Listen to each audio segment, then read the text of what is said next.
Okay, so my name is Melanie Morten. I'm a professor in the economics department, and it's my pleasure to be with you today to have a panel on does the US-Mexico-Canada agreement have a future?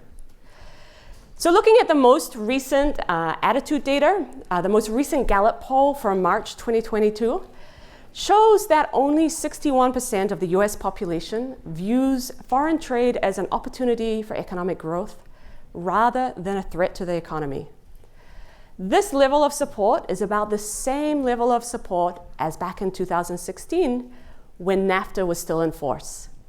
In the interim, of course, NAFTA has been out, the new USMCA is in, and of course there's a whole new framework for understanding free trade between the three North American countries. So the question that I think we'll focus on today, does the USMCA have a future, seems particularly relevant when we're looking at the age of globalization coming out of a pandemic and understanding challenges in the economic growths and possible recessions. So today we're very delighted to have our own mini USMCA with three very accomplished experts to discuss this issue. First, we have Professor Gerardo Esquivel, who is most recently Deputy Governor of the Mexican Central Bank, and he's now a professor at El Colegio de Mexico. Professor Esquivel is recognized for his academic work in Mexico.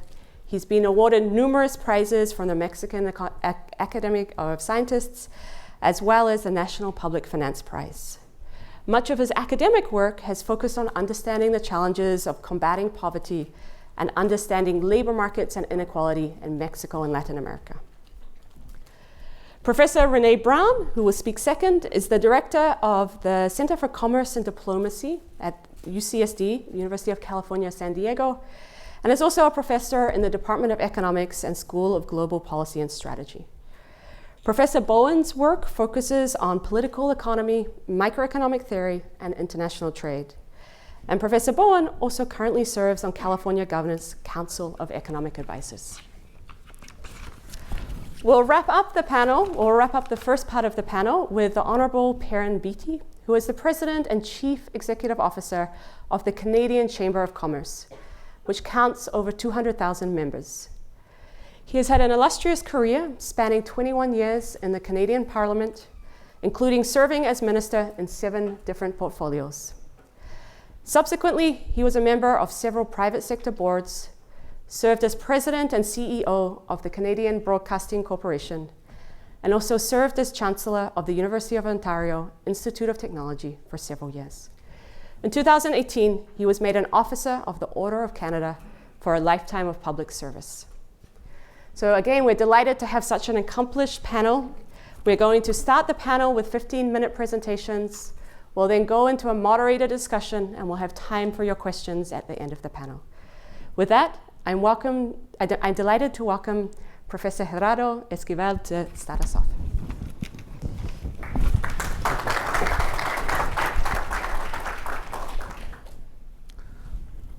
Well, first of all, thank you very much for the invitation. I'm very happy to be here. Thanks all for the organizers and my colleagues of the panel. It's always a pleasure to be at this institution.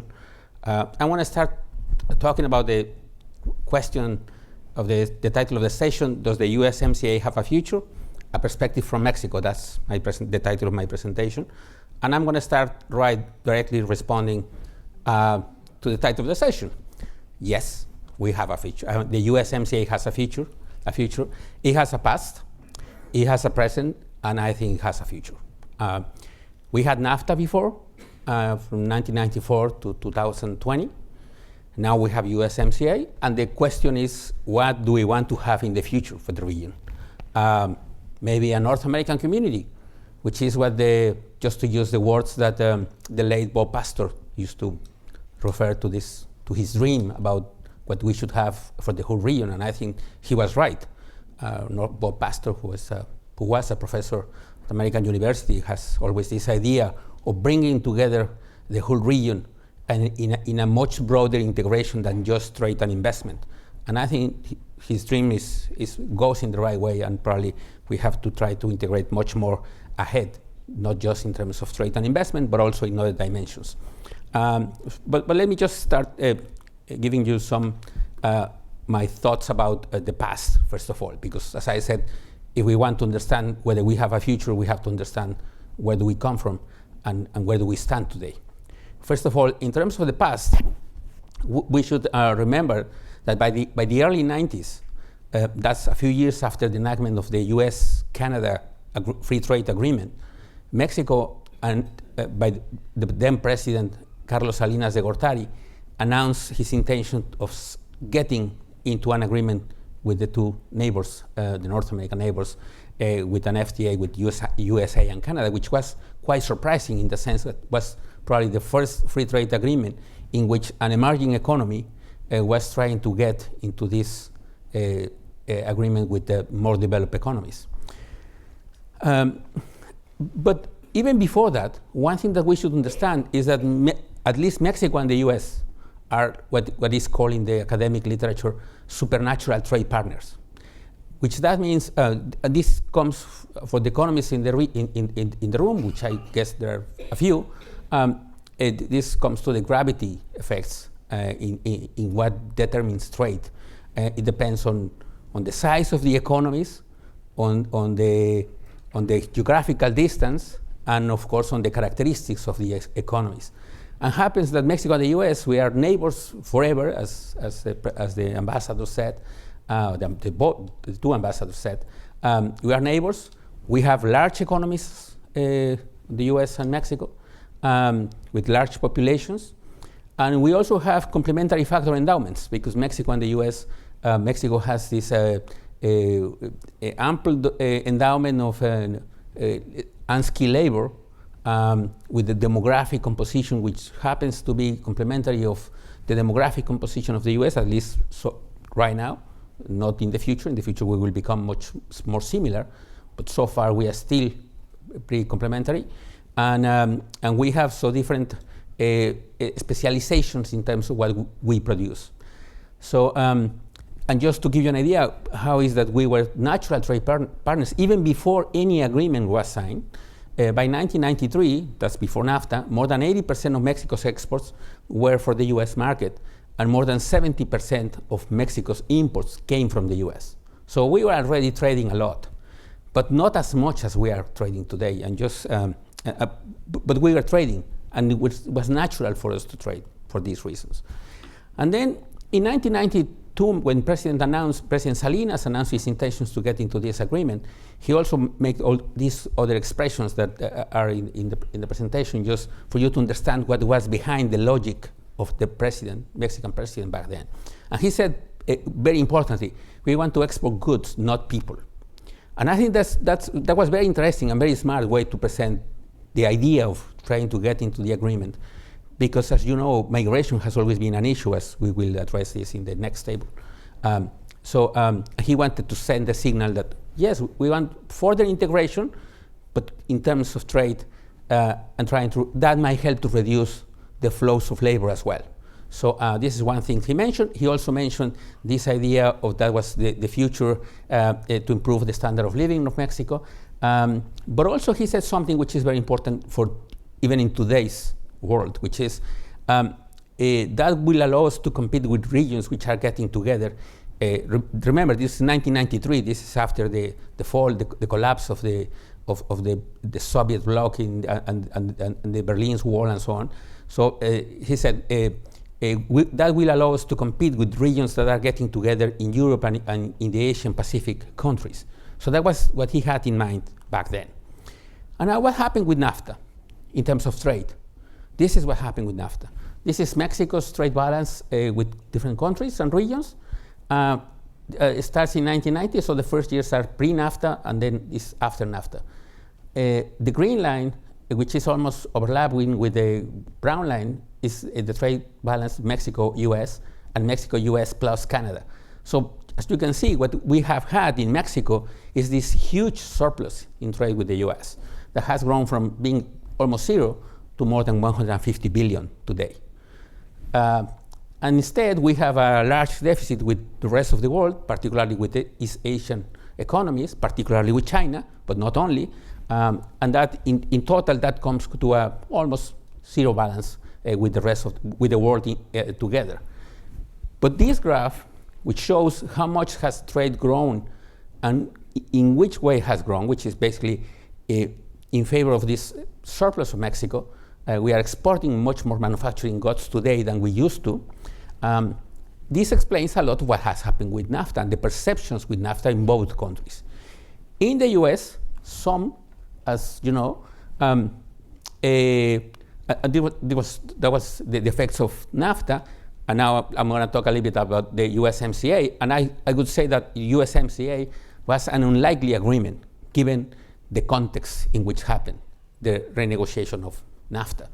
And it was an unlikely agreement because if you remember what former President Trump used to say about NAFTA, he said that it was probably the worst trade deal ever. In Mexico, the incoming president, López Obrador, was not, I wouldn't say a skeptic of free trade, but was not a promoter of free trade. But at some point, probably in both sides of the border, presidents realized the relevance of the agreement for both economies.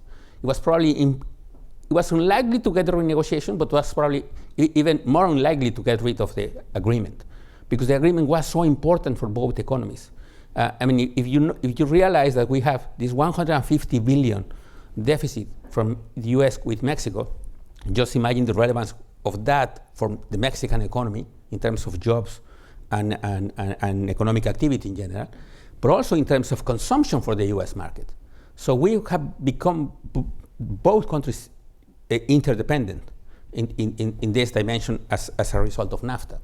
So as a result of this economic interest and reason prevail, Trump at the end proposed the renegotiation of the agreement, despite the fact that he had announced that probably he was going to cancel NAFTA, which generated a lot of uncertainty in Mexico, by the way. And then AMLO's, Andrés Manuel López Obrador, Mexico's president, he sent this letter immediately after he got elected to President Trump, saying that he would get into the renegotiation. And I think that was an unlikely agreement because, as I said, both presidents were originally sort of not sympathetic to the situation. But in the end, reason prevailed, and the economic arguments behind the relationship between Mexico and the U.S. prevailed. And now, when USMCA came into effect, Trump said it will be the best and most important trade deal ever made by the U.S., of course. And just to remind you what happened with the new agreement, this is a quick summary of what happened with the USMCA. There are new rules of origin for the auto industry. Now, a higher percentage has to be built and constructed in North American countries to get the tariff-free treatment. Now, new labor rules for the auto industry. At least 40% has to be produced by workers earning at least $16 per hour, which means basically in the US and Canada, because in Mexico wages are not that high yet, not even in that industry. Has strengthened labor laws, which was a demand from the Democrats mostly, but happened to coincide with the interest in Mexico to enforce labor laws and to protect workers, with rapid response panels, which are now into effect. Digital and intellectual property protection was extended from 50 to 70 years. And very importantly, now there is this sunset provision clause, which says that there will be reviews every 6 years. And unless each country agrees to extend it for further 16 years, the agreement will expire 10 years after the review. So if after the review, we do not all agree on to continue with the agreement, that will expire in a 10-year period. So that's the clause. That will happen in a few years. And it's very important to understand that that doesn't necessarily mean a renegotiation. It's just a review. If the three countries are happy with the agreement, we will continue with this. What to expect for the future? I think, in my opinion, it's a long life to the USMCA for the reasons I already mentioned. We are supernatural trade partners. We are in this together, I think, for the future. There is this new geopolitical order that you know, which has all this discussion about nearshoring, trade tensions with China, Russia's invasion to Ukraine, the One Road, One Belt initiative with everything that has generated in terms of concerns about what's the intention of China. And then the pandemics exhibited major vulnerabilities in the current global order. as we know. In what way? Global value chain disruptions. We realized that we were excessively dependent on the provision of certain inputs, on certain trade routes, in certain countries. And now we are start to talk about which is nearshoring or friendshoring or ally shoring. That's the new name of the game. And I think in this new game, the future of the region, we cannot think of the region without thinking of the three countries as a unity in some sense. So because now what the countries have in their minds as a result of this new global order is the search for food, energy, and national security. And there you have in the US you have the Inflationary Reduction Act, which basically is the reenactment of industrial policies, and in particularly helping and subsidizing certain industries. And because of the USMCA, this has to extend and to cover the whole three countries. So and that's important. And now the big question is, in my opinion, with whom is the USA going to ally in this process? Because when we start thinking about this new geopolitical order, the first thing that we have to keep in mind is who is going to be part of this. And let me just show you, with this I'm going to end. This is a graph of the world with the network of main trade partners in the world. So it's a picture that I got from the presentation from Paul Andras, which is a Harvard professor. But I think it's pretty amazing just to think of the world in this way, which is who is trading with whom? Who is your main trade partner? And then you see that there are three basically nodes important, which are in Europe, Germany, with these neighboring countries, and they trade with other countries. So you have this big node here. Then you have China with all those countries, and they are the most important trade partners for other countries. And then you have the US. And if you look at with whom trades the US the most, you will see that there are relatively small countries, Central American economies, some a couple of Southern American countries, Mexico and the UK, and the Caribbean, basically. So if you think that in this new geopolitical order, with whom is going to work the US, has to work with the US and with Mexico and Canada. These are the most important trade partners. You saw that in the graphs that are in the booklet that was given to us at the entrance. But also in this picture, you realize who is trading with whom. And that might help to explain why some countries in other parts of the world are aligning with China rather than with the US. And if you think about the future, and if you think about these geopolitical considerations that have been put in the table by this administration, and I think not just by this administration, but I think that's something shared by Democrats and Republicans, then you might think that USMCA has a long life in the future. Thank you very much.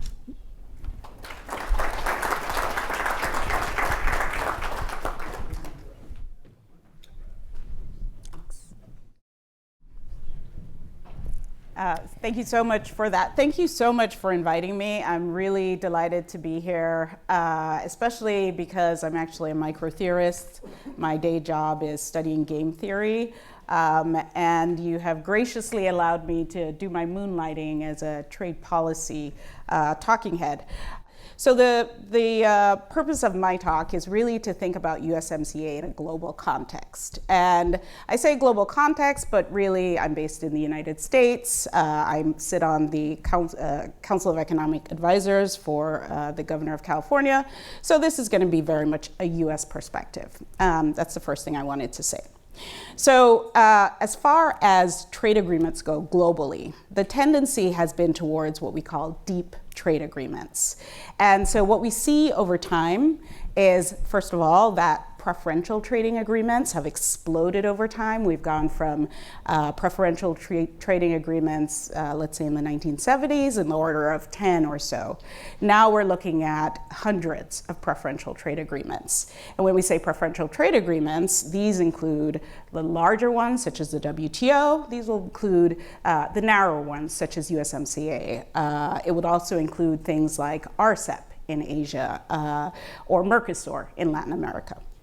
And what we've seen with these trading agreements, of course, early trading agreements, preferential trading agreements, were heavily focused on reducing tariffs. That was the main thing. You know, coming out of the 1940s, post-World War II, it was all about reducing those very high tariffs on the orders of 100% in some cases. Over time, say about till the 1990s, tariffs have come down dramatically. Right now in the United States, tariffs stand at roughly 2% on average. And the same is true for other advanced countries, such as the EU. So tariffs are becoming smaller and smaller share of trading agreements. And the question is, what has been happening with these trade agreements over time? So as we just heard, a lot of these trade agreements are now focused on things such as intellectual property, such as services. We see that services is becoming a larger and larger share of global trade. And when we talk about services, these are things such as tourism. These are things such as digital services, data flows. And as we are embarking on this new era of trade and services, clearly tariffs are becoming less and less important. Not only that, so tariffs are becoming less and less important for services. They're also becoming less and less important for goods trade, as tariffs are already quite low, and many countries are already involved in free trade agreements. According to WTO rules, to engage in a free trade agreement, tariffs have to come down to almost zero. So as we're embarking on a new era of free trade agreements, what we'll begin to see is not so much free trade agreements based on tariffs. We will start to see these economic arrangements, and they may even start to be called something other than free trade agreements. So many of you may know something about an agreement called IPEF. It's called the Indo-Pacific Economic Framework. You may also know about an agreement called APEP, the America's Partnership for Economic Progress. These are two initiatives of the Biden administration and what they're thinking of as their key trade policy. Now, notice, none of these actually say trade in the title. They're called economic partnerships, economic agreements. Why is this? What does it have to do with economics? Many trade commentators say it has nothing to do with trade because tariffs are not included. Market access is not included. But is this really a fact?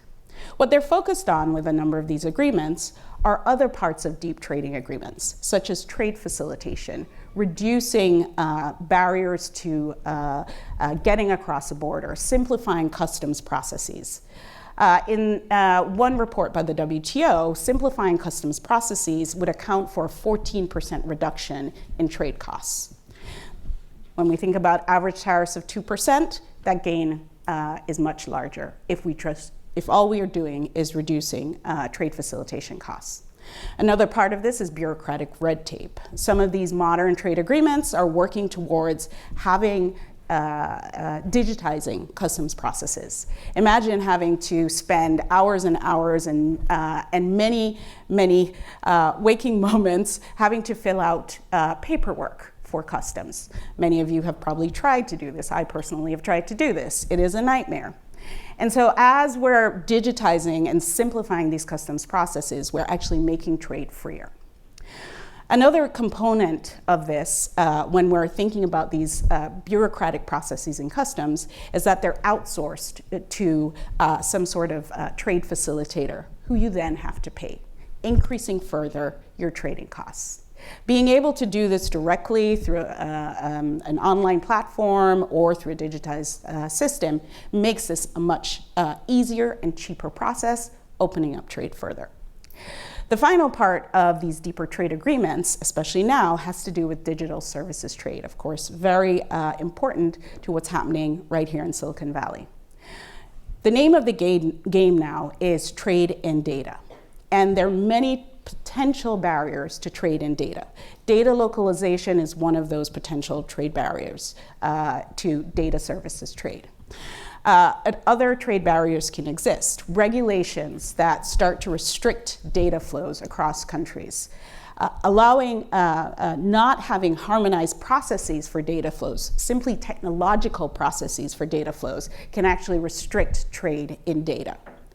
So as we're going forward and we're thinking about new trading agreements, the things we have to be thinking about is how do we harmonize standards, how do we harmonize or technologies to facilitate trade flows.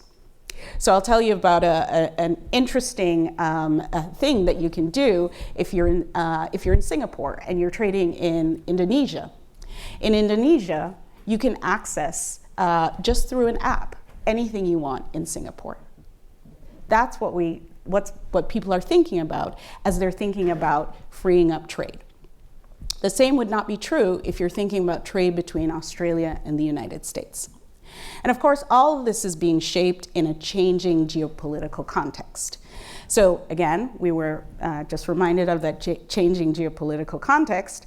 And as you were also reminded, the words that have been used have gone from reshoring to nearshoring, to friendshoring, to ally shoring. We're not talking about restricting free trade. This is all about national security. The word of the day or the phrase of the day is going to be something of the order of shared democratic values. So democracies are the ones that are starting to recognize that they need to be allies. As these democracies realize that they need to be allies, it becomes more about coordinating trade among these democratic allies and upholding democratic values. Again, this is not about protectionism. But in coordinating on these democratic values, again, this is what part of these deeper trade agreements are going to start becoming about. The question is, how do you do this in a consistent way that does not result in protectionism? So, for example, if we're thinking about inequality or worker rights, how do you ensure that you're upholding worker rights, reducing inequality, without impinging on your trading partners? Under USMCA, one of the innovations was this rapid response mechanism. The rapid response mechanism allows any entity in the United States to lodge a complaint against a facility in Mexico for violation of labor rights. You can be an NGO, you can be a labor group, AFL-CIO, for example. You can be an individual. You take a complaint to the USTR about labor standards in a particular facility in Mexico, and your complaint will be heard. So what needs to happen is that the Mexican facility, for example, has to respond, come into compliance. Otherwise, and this is the rapid response part, the United States has the right to withhold liquidation. What that effectively means is they can immediately stop any trade from that particular facility right at the border. Immediately. They can issue a request to the US Treasury. The US Treasury can then hold up that trade. So we can see how this goes in the direction of upholding labor standards and improving inequality. We can also see how this goes in the direction of increased uncertainty for firms, and it can start to look like protectionism. So in any modern trade agreement, there's going to be a balance between keeping trade open in terms of these new areas, services, digital trade, etc., with particular emphasis on non-tariff barriers. And on the other side of the equation, there's going to be this emphasis on increasing or upholding these democratic values, or what I like to call addressing global public goods. So what are these global public goods? You hear these all the time. Supply chain resilience. That's one of these. We also think about climate cooperation, global public good. Inequality or reducing inequality, that's also a global public good.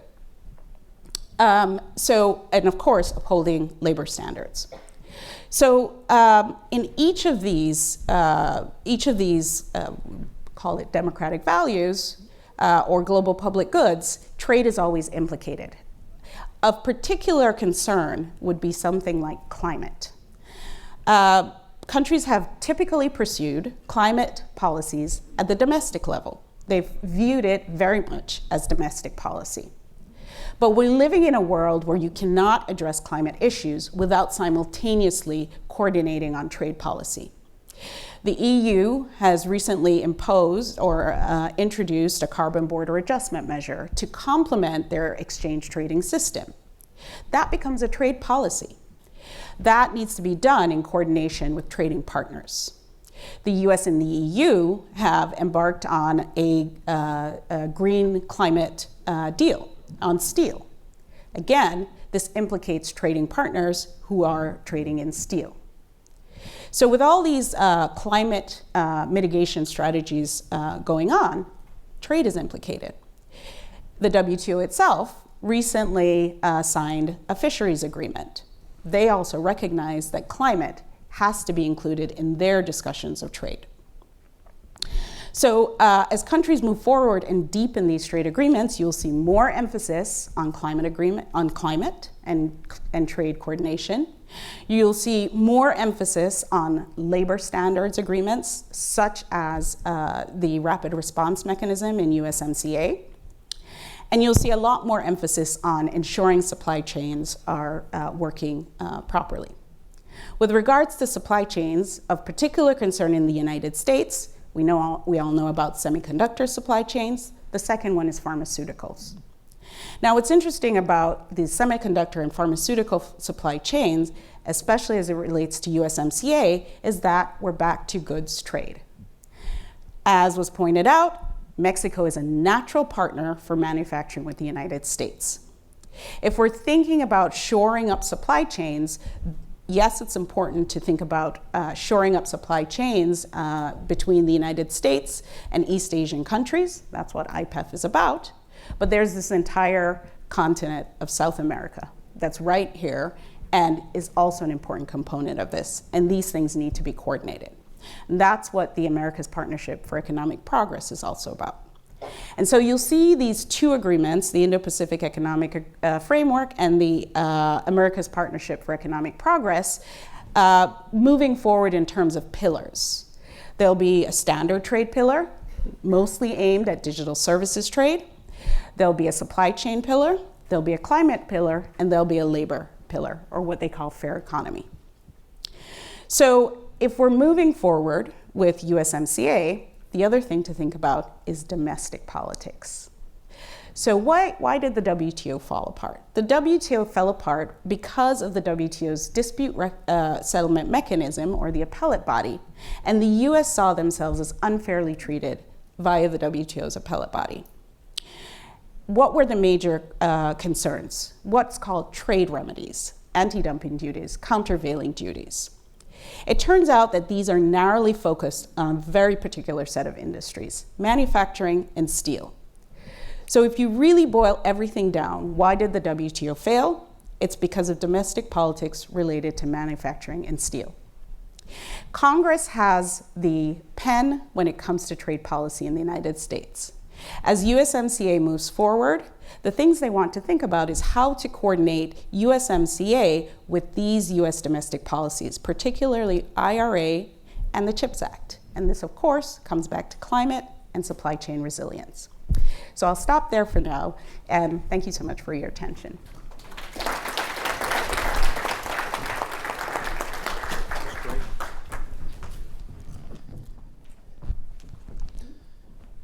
Well, I don't have any slides, so if any appear behind me, they're Renee's as opposed to mine. We'll have to have you back. That was impressive that you did that without the slides.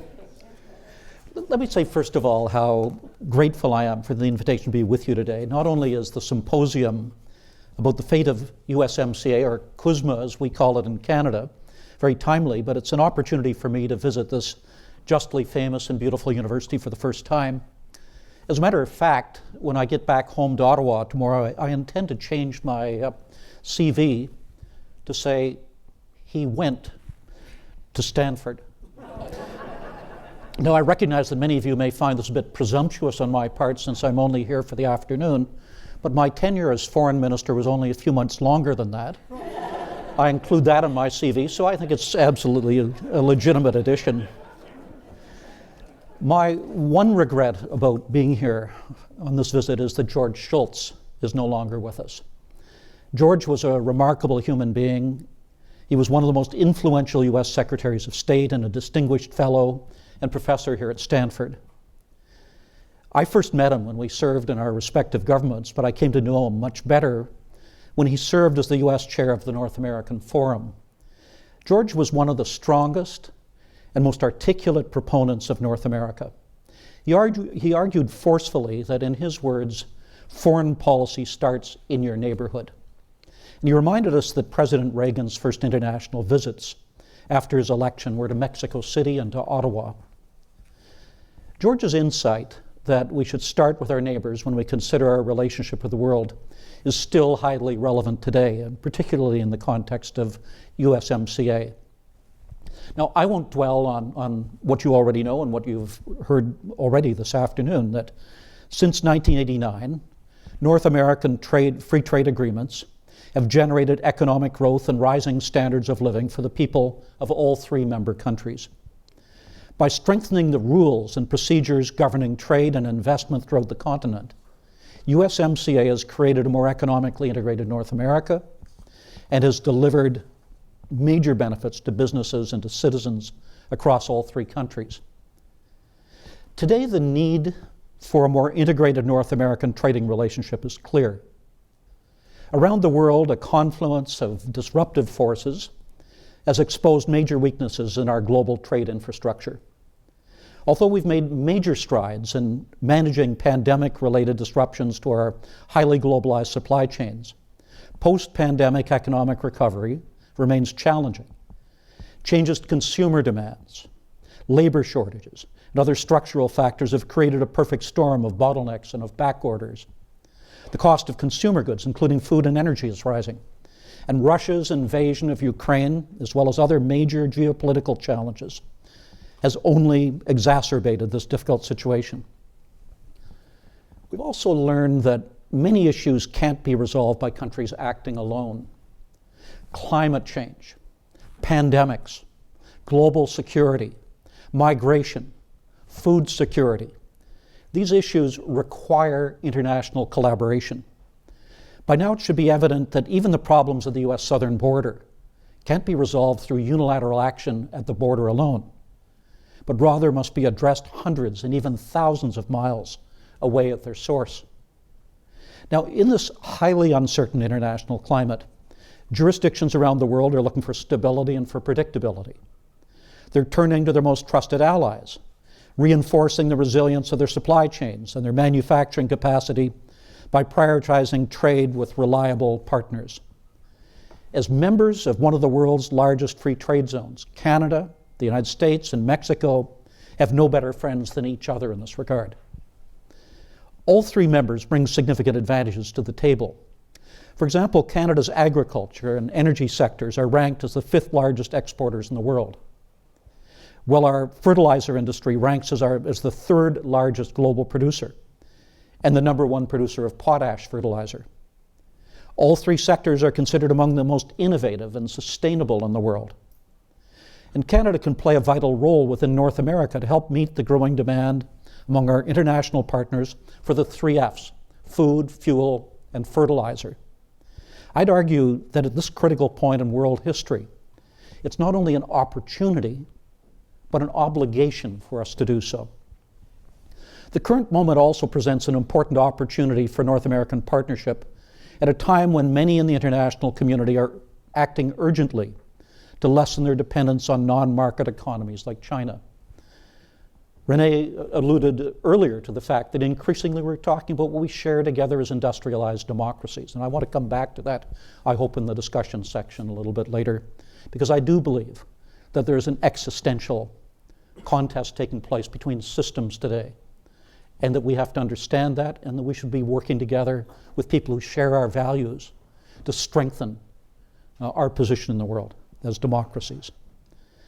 Now, here the case of critical minerals is instructive. According to the 2021 G7 Global Economic Resilience Report, China accounts for 80% of the US's rare earth elements imports, as well as 98% of the EU's rare earth element imports. To mitigate the risks posed by the current geographical concentration of the production and processing of many critical minerals, countries around the world are looking for reliable and sustainable alternative sources of these essential materials.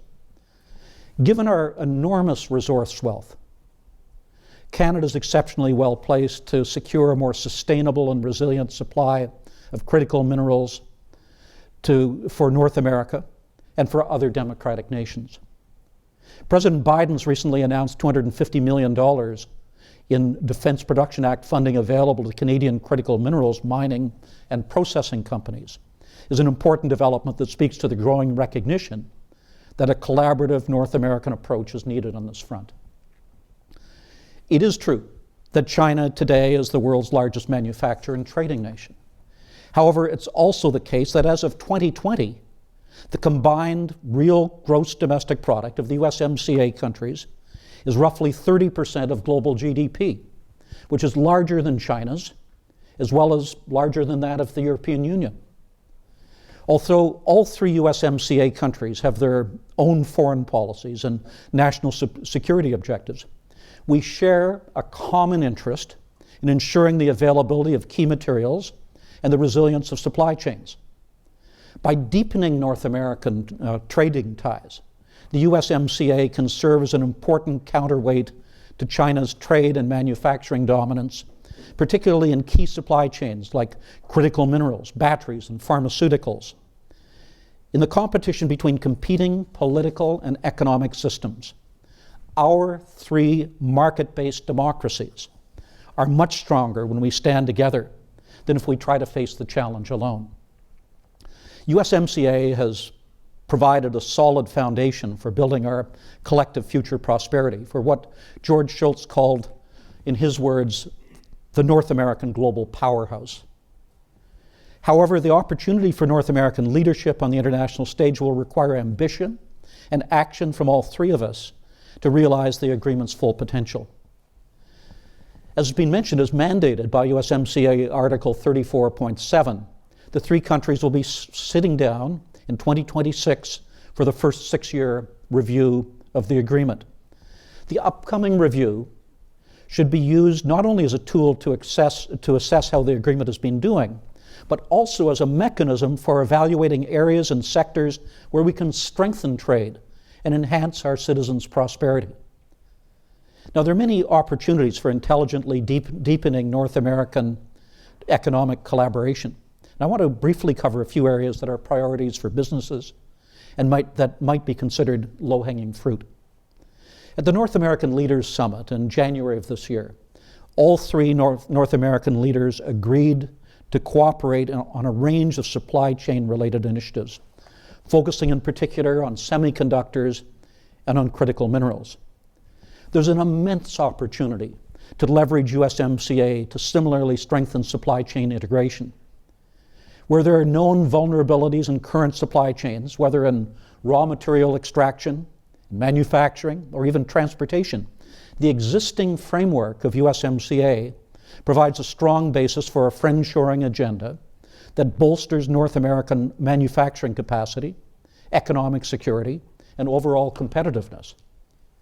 Now, regulations are an important but overlooked source of friction and inefficiency when it comes to trade. The legal and institutional framework provided under the USMCA should be leveraged to bolster regulatory alignment and strategic sections among the three countries.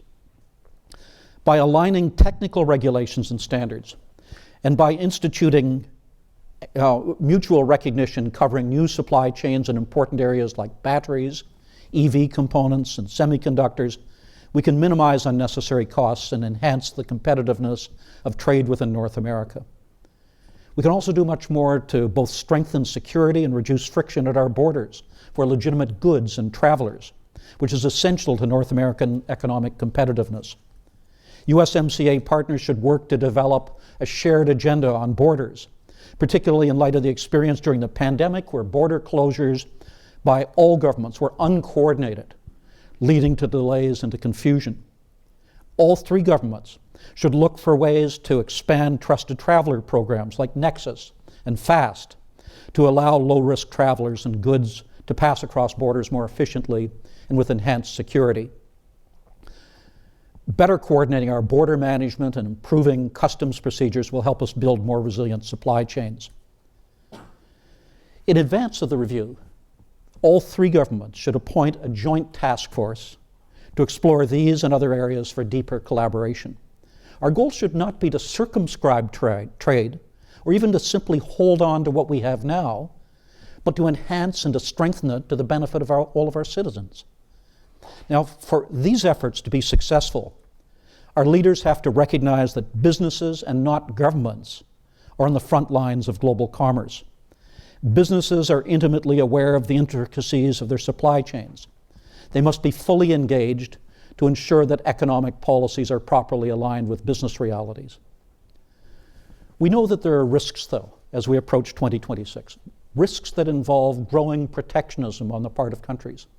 And the great competition increasingly between countries today, or that we see within countries, is not between left and right, but between people who believe in open societies and people who believe in closed societies. People who see the rest of the world as an opportunity, or people who see it as a threat. We should see it as an opportunity, and we should be looking for ways to take down barriers. And we should be saying to those people within our societies who argue that we should be turning inward and building walls, that, well, their motivations may be good. What they're proposing is wrong, and that we will not accept it, that we want to move ahead to continue to grow our economies and to create a situation where all of us are stronger than we are today. Ladies and gentlemen, a genuine North American partnership is greater than the sum of its parts. This is important today as we assess the results of USMCA, but it was understood well before the inception of NAFTA. I was there in 1987 when President Reagan addressed the Canadian Parliament. Here's how he spoke about Prime Minister Mulroney's proposal for a Canada-US Free Trade Agreement. This is what he said. To those who would hunker down behind barriers to fight a destructive and self-defeating round of trade battles, Canada and the United States will show the positive way. We will overcome the impulse of economic isolationism with a brotherly embrace, an embrace that is not too much to hope, that may someday extend throughout the Americas and ultimately encompass all free nations. We can look forward to the day when the free flow of trade from the southern reaches of Tierra del Fuego to the northern outposts of the Arctic Circle unites the people in the Western Hemisphere in a bond of mutually beneficial exchange, when all borders become what the Canada-US border, what the US-Canadian border so long has been, a meeting place and not a dividing line. Today, the three partners must not lose sight of the importance of the North American idea, the strength and the shared prosperity that are born from a renewed unity of purpose and from closer collaboration through USMCA offer the promise of a brighter future for all of our citizens. We can't afford that to be lost. Thank you.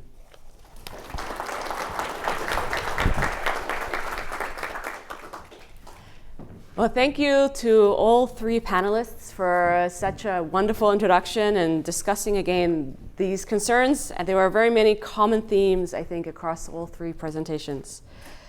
So I think I wanted to start with this idea of nearshoring, friendshoring, reshoring, ally-shoring. During the pandemic, I think all of us, anyone who tried to order a piece of furniture, experienced the global supply chain crisis. Post-pandemic, for example, the Biden administration ordered a review of US supply chains with the aim of understanding the reliance or thinking about ways to reduce reliance on Chinese production for critical inputs. So we saw both the very strong network, global network of trade, the very large focus on countries that are trading with the US, as well as this discussion across all three presentations of the critical national security of having supply chain security. So I wondered if we could start with just a little bit more of a discussion. In which ways do you think the supply chain process has changed? In which ways do you see the USMCA providing a template for that for each of the countries? Should we be heading ideally towards closed supply chains in the North America, or do we envision something where there's some part of the USMCA that's in collaboration with the broader economy? So I would like to hear from each of the panelists to talk a little bit about this question with respect to both each of the three countries and then also the broader topics that we touched You're upon. looking for a yes or no on that? Yes or no? Mm-hmm. So maybe starting with Gerardo. Mm-hmm. Well, thank you very much for the question. I think it's very important to discuss this issue of the disruption of the global value chains and how that affected the economy. And it was particularly evident with the pandemics. And let me just give you one number, which I think it always strikes me as a very significant representation of what happened with the pandemics. The cost of a container being shipped from China to the US increased by 16 times, not at the beginning of the pandemics, but in 2021. So when the economy started to reopen. So the economy started to reopen and the cost of shipping one container increased by 15 times. So that meant that, of course, that had a very important impact in the global value chain because you had to choose what to import from China because it was not as affordable as it used to be. And that was precisely when the economy was reopening. And that's just one example of how much the US economy was dependent on this specific country, not just to mention about the numbers that were discussed about these minerals, which is incredibly dependent, not just the US, but the whole world. So, trying to strengthen this global value chains, the resilience of this, that we cannot go again into a situation in which the production of very important goods and that help us in different dimensions will be broken again. And just because in one place something happens, as happened with the pandemics, and affected the whole lives of all of us, I think that's something that we have to reconsider, whether that's the way we want to go. And that's when I was talking about this need to reconsideration about food security, energy security, national security concerns, and so on, is when we need to think about how to go about that. Now, one way is to go in the protectionistic way, just to try to raise barriers against the rest of the economies or so. Other approaches include the regional approach. Just probably what we can do much easier is to increase our resilience in a regional dimension. That's what I think what we learn from this process. And this regional approach, I think, involves the three countries, because we have this combination of elements that will make us probably stronger.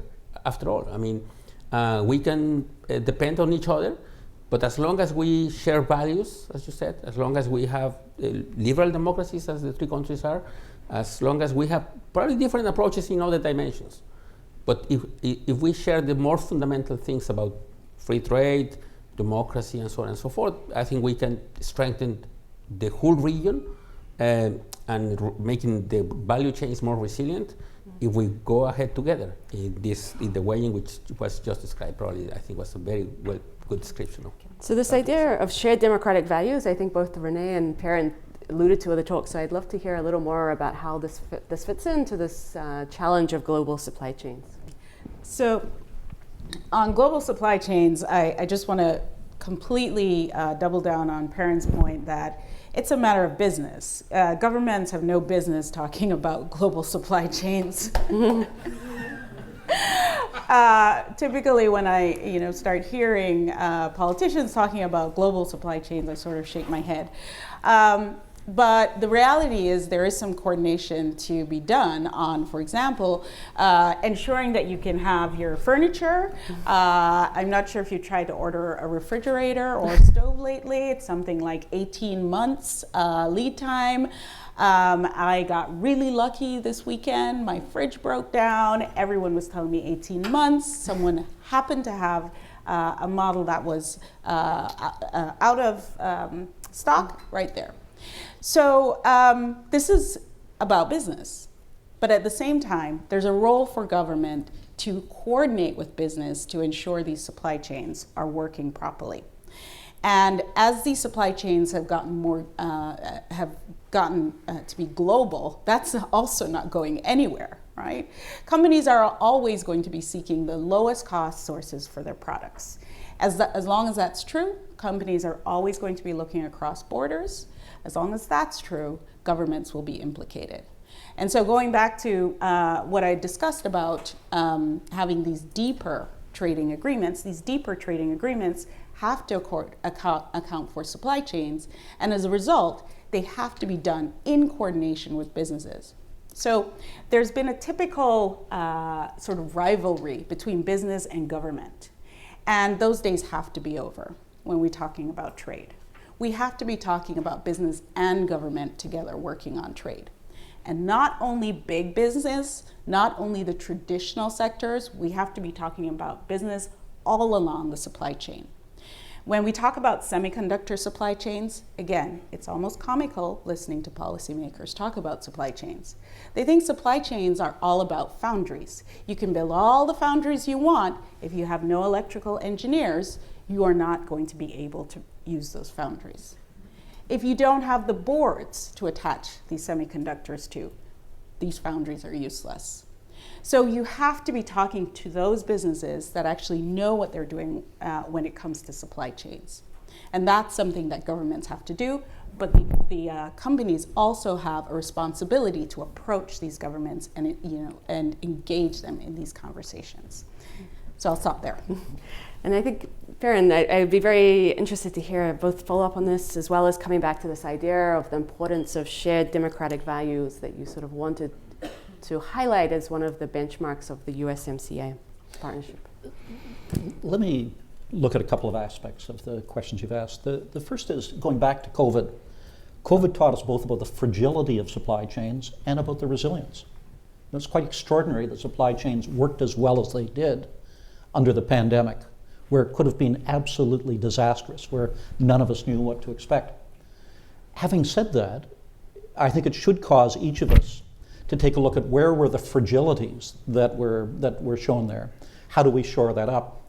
I would argue in Canada, as a former defense minister, that when we talk about national security and we talk about our defense industrial base shared with the United States, that we're talking about what is it that we need to be able to produce here at home or in conjunction with our allies to be able to provide for our security in case of a conflict.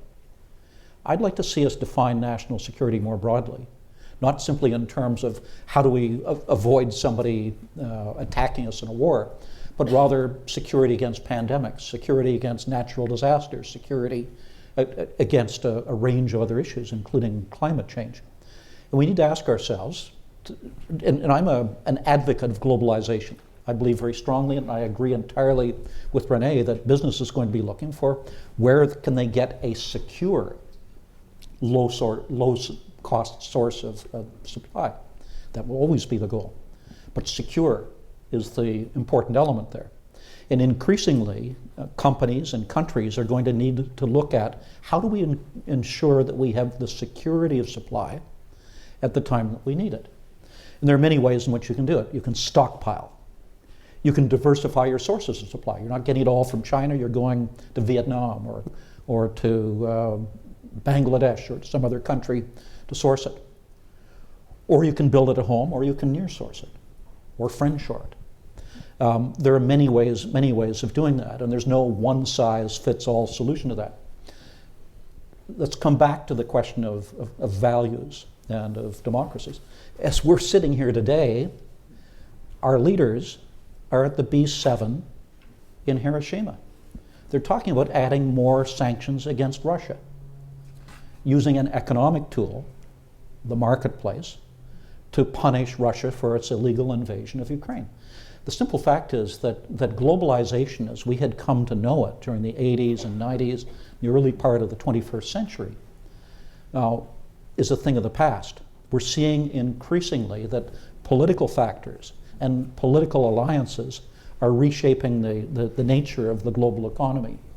And this means that it is going to be even more important for us, who are democracies, to look at how we shore up the industrial base of the industrialized democracies. And we should start here at home in North America. It is a competition with China. Let's not kid ourselves about that. They don't play by the same rules as our countries play by. And anything that we can do to shore up our economic strength and competitiveness is something which will be beneficial to our three countries. And again, my argument is not that we circle the wagons. It's not that we pull back from the rest of the world, but it's that we look to see what we can do here at home to strengthen our countries and to make them more competitive.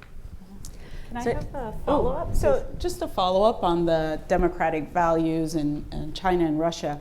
So there's a connection between these democratic values and the market orientation of these countries.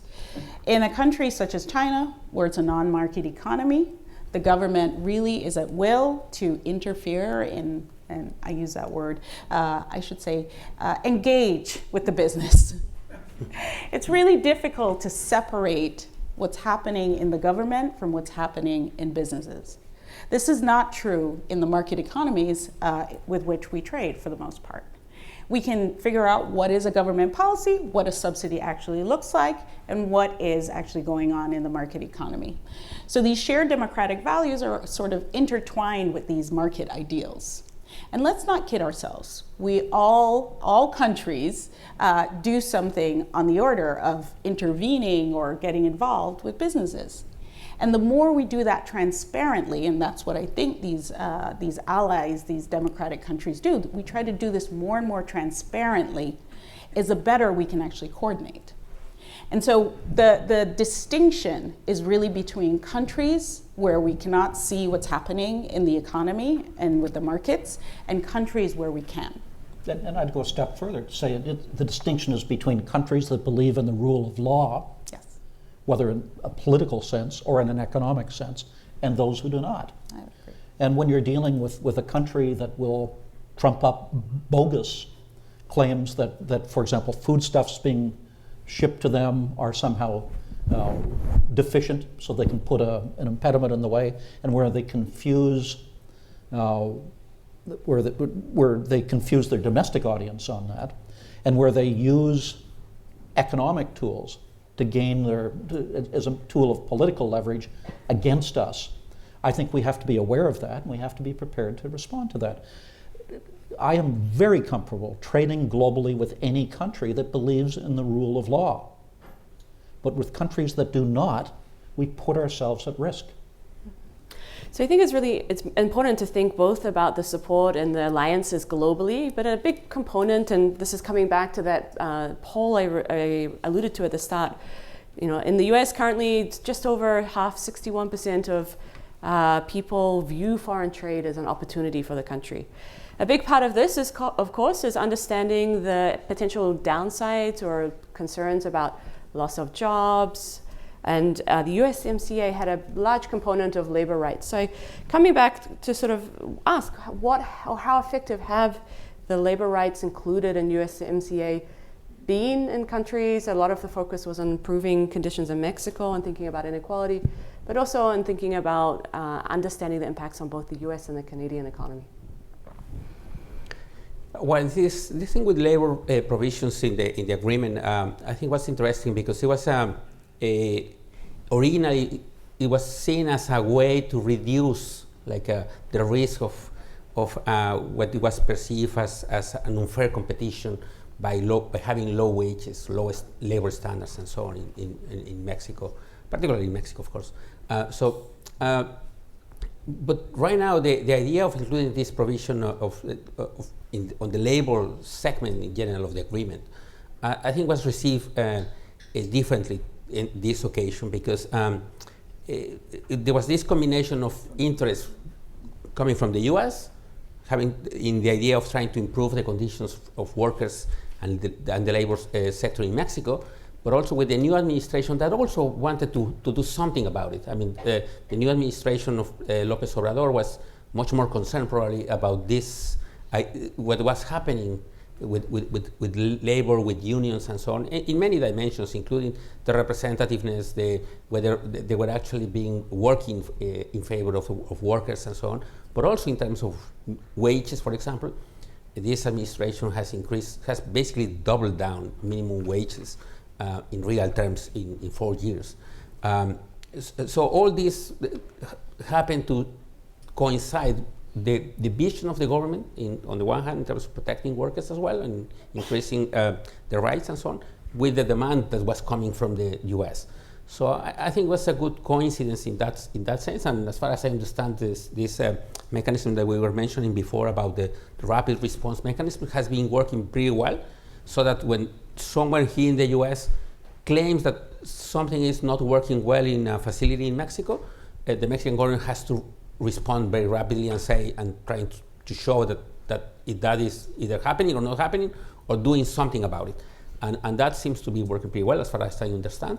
So, which is good for both workers in Mexico, of course, but also good in the sense that people here feels like it's being treated fairly and that there is no unfair competition in terms of having lower standards in Mexico and things like that. So that's what has been happening, and I think it was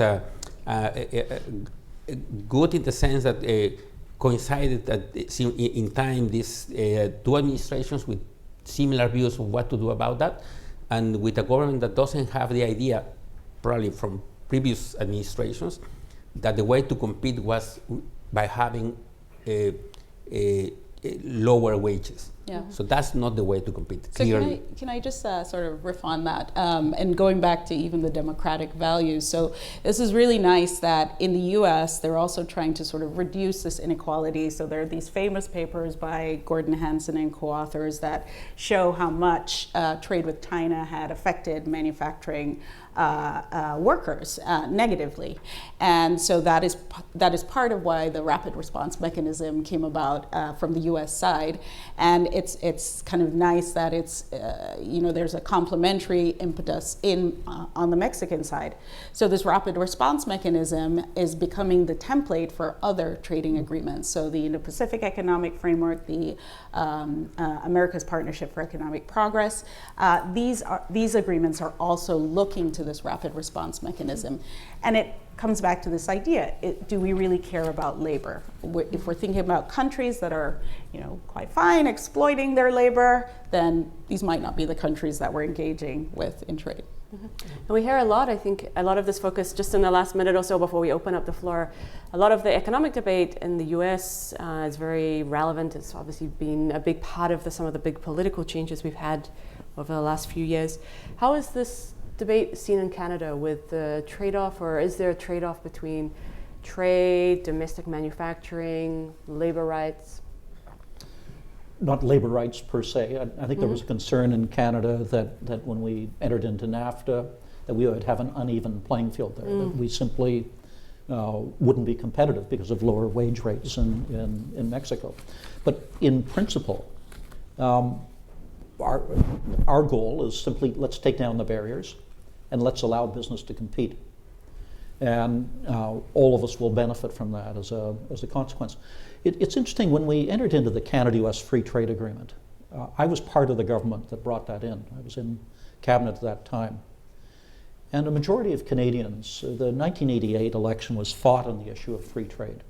And there was a famous ad where the Liberal Party showed two people sitting at a negotiating table.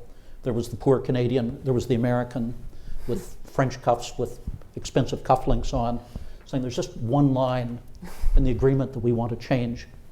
And he erased the Canada-US border. You can imagine the passion that there was with people who genuinely believed that everything that made us unique as Canadian would be lost if we entered into a free trade agreement with the United States. And many Canadian business people were afraid that when we entered into an agreement with a country 10 times our size, that we would lose. The effect, in fact, of the Canada-US Free Trade Agreement has been to create jobs and prosperity for all of us. And far from derogating in any way from our sovereignty as nations, this is what sovereign nations do, where there's mutual interest in working together. In the same way as companies or universities work together to mutual benefit, so do countries. All of us have been strengthened as a result of this, and as a result today, although there was this fierce battle in 1988, all of the political parties in Canada support the continuance of USMCA, because we recognize that it's good for all of us. Which is exactly what happened also in Mexico. It was a big debate when NAFTA was enacted. Now everybody agrees on the pertinence of continuing with USMCA. And I think that's true. I was looking, I didn't have most up-to-date numbers, but the sort of baseline support in both Canada and the Mexico for NAFTA before the changes was much higher than the baseline support in US. So I think this is very interesting to think about. Let's open up now the floor for questions. What I think we'll do is let's take maybe two or three questions, and then we'll give the panelists a chance to respond to those. Just a public service announcement. The questions would be wonderful to be short and to the point so that we can hear more from the panelists. So we'll collect three questions and then we'll answer them together. Yeah, thank you for putting this on and for your insightful comments. I wanted to know what the panelists thought about these proposals to expand USMCA. We've heard some lawmakers mention it. Even Costa Rica, for example, has proposed, getting let into it. I believe Ecuador's wanted a similar FTA. And yeah, I wanted to see what y'all thought about that. Okay, thank you. Any other questions? Well, why don't we start answering that one as we go? So expanding USMCA outside North America to other countries. So I can start. As a trade economist, I'm going to say yeah. As a political economist, I'm going to say, we got to be careful. From an economic perspective, we always want to expand trade. And including more countries in trading agreements, you're just bound to get more efficiencies. Now, the question with USMCA starts to become, do you start including more issues that will start to make include more frictions in getting to an agreement, in maintaining the agreement, particularly as USMCA now has, as they mentioned, this expiration clause. So every 6 years, USMCA is up for renegotiation. The experience we saw with the WTO is that, with 164 countries, you get to an impasse really quickly. So there is a sort of balance between keeping the numbers relatively small so you can continue with agreement, and North America really does have a track record of being cooperative, versus really getting the opportunity to expand trade. So those are my 2 cents. I end up in exactly the same place, but I'll, instead of simply saying I agree, I'll drag it out a little bit. Canada is a member of USMCA. We have CETA with Europe. We are members of CPTPP, whatever the heck it is. It was Canada that changed the name on that and insisted on these incomprehensible acronyms. And so in principle, my position would be, come on in, the water is fine. The problem is, as it relates to USMCA, we shouldn't assume, we shouldn't take for granted that it's going to be continued. You have a presidential election next year in the United States. There's a presidential election in Mexico as well. All countries are going to have to agree in 2026 to allow it to go on. I hope they will do that. That's not guaranteed. And as Renee was saying, if we make it more complex than it is today, we run the risk of losing what we have today, and that would be my one concern. I do share the vision that President Reagan talked about a free trade zone of the whole of the Western Hemisphere, and then beyond that. But we also have to live with the art of the possible, which is how do we ensure that we maintain what we have today, and how do we strengthen it and deepen it? Yeah, thank you. Do we have other questions? Well, if not, I can ask another question. We're talking about the future of the USMCA, and I think as a couple of the presentations alluded to, and one of the critiques at the time of implementing the USMCA was the lack of focus on climate change provisions, how we think about, obviously, climate change and being an increasingly important public policy change going forward. So what sort of changes or what ways might USMCA expand or grow to incorporate climate change, either in future revisions or as we want to think about goals for the link between trade, production, and the environment? Well, I'll start just by saying that I think the presentation by Calixto was very important in this discussion because I think it shows, because NatBank was created precisely to address some of these issues, particularly at the border. Of course, when we are concerned about climate change, we are thinking about the whole area, not just the border. But this is just a good example. We can start putting more resources into NatBank because problems at the border are not but just growing, in this dimension. And there are many issues there that we can address. So, so one of the things that I would say is that we can start by thinking of getting into more details about the climate change challenge that we have is by enhancing NatBank, seeing what can we do in not just at the local levels but also at the regional level, which is something that we have explored probably very little. And I think with an institution like NatBank, as I said, there are a large number of issues that were just described, but these issues of water are critical, I think, in general. This is something that has been discussed for many, many years, but hasn't actually been solved, and I think that's a critical issue. Concerns about climate change also had this discussion. In Mexico, we have this discussion also about whether the nearshoring and so on should concentrate along the border or should spread out most to the rest of the country, because in the rest of the country we might have probably a better factor endowments conditions that could actually be better for the relocation of activities, particularly those who are intensively use of water, for example. So all these kind of things has to be discussed in the context of the review of the agreement in 2026. But I think this is something that we should spend much more time and resources as well. It's not just a matter of discussing the concerns about that and saying publicly that we are concerned about that, but also we have to put money there, otherwise it's going to be just a speech. Can I say something just real short on this? So climate change is affecting everyone. It's a global public good. USMCA will have to confront it at some point. And all these other trade agreements are taking it on now. The template for how all agreements are going to address climate change are being written now. So most likely USMCA will be following that template. I agree, but I guess I would add to that USMCA isn't our primary instrument for achieving net zero in 2050. We have to ensure that it removes impediments to our achieving it, but it's not our primary instrument. And we have to be very careful to make sure that we don't enter into green protectionism. Absolutely. Either through subsidies or through tariffs. And the temptation there is strong, and we're seeing it in many countries today. Mm-hmm. Yeah. I think we have a question at the front. Hi, wonderful panel and a lot of wonderful points, but this is a unique audience you're speaking to. So I'd like to think so anyway.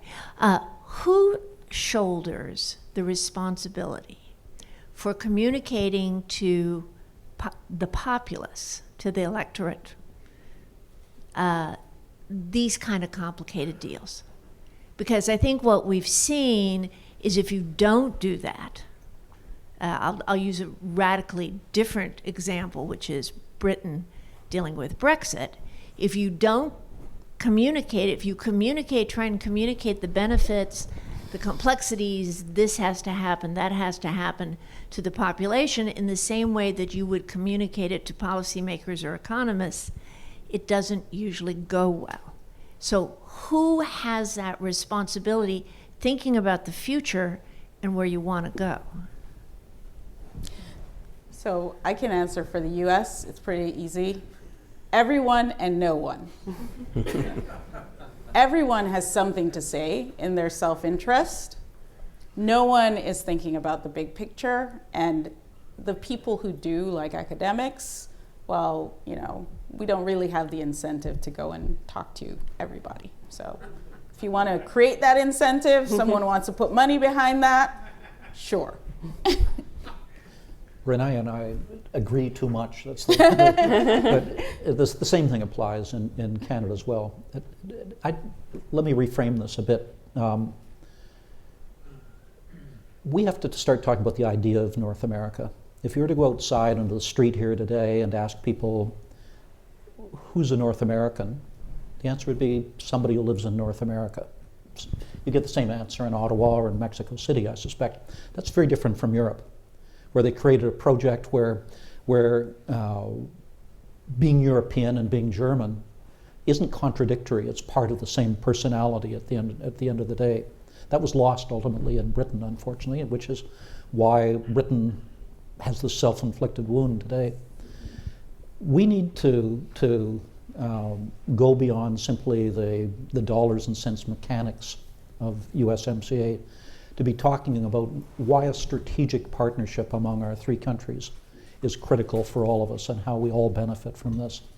And I think we have to inject a moral argument to that as well in terms of the protection of our democracies and the rising living standards in all three countries, which are so important. Whose responsibility is? It's everybody's. We leave it to the politicians in our three countries. They will look at it very narrowly. Unfortunately, just talking about Canada and the United States right now, a bilateral relationship that was strategic at the time we created the Canada-US Free Trade Agreement, where the two leaders would spend political capital to help each other, has become transactional. When the relationship becomes transactional, the types of things that we're talking about will lose out to domestic politics every single time. And we have to elevate the debate well beyond that. May I add something on this? I don't know who should do it, but I can tell you who has done it, at least in the case of Mexico. And there the business sector has been very vocal in terms of explaining the reasons behind why we should continue engaging into this free trade agreement with the US and Canada, and opinion leaders and so on. And that has changed significantly the discussion about free trade in Mexico. From a situation back in the late 1980s, early 1990s, in which people saw the possibility of engaging in this trade agreement with something like similar to like an invasion of the US to Mexico in terms of investments and flow and things like that. Now everybody sees the trade agreement as something positive, even though it hasn't delivered, I must say that, the promises of the original agreement. Now everybody sees the benefits of that, and I think, as I said, the business sector in general has spread a lot of the words of that, has spoken with the political leaders to explain the benefits of that, and opinion leaders in general, and academics as well. So that's what has been happening in Mexico, and now you see a completely different approach to USMCA than the one we had when NAFTA was just being discussed back in the 1990s. Okay, so unfortunately we are out of time. So let me just ask each of the panelists, we want to, of course, very much thank you. Just to give us your last 1 word, 2 words, what is the most important factor for you, in your opinion, to ensure that the USMCA does have a future? So just 1 or 2 words, and then we'll sort of wrap up. We're going to be followed by a break with plenty of time for discussion. So I guess I would say stay focused on keeping trade open. I would say ambition. Let's not simply try to hang on to what we have today. How can we deepen it, make it better, stronger? Yeah, I think by being together in this, I think we can get more resilient and stronger as economies and improve the well-being for our people in general. Wonderful. So thank you again to our panelists. This was a delight.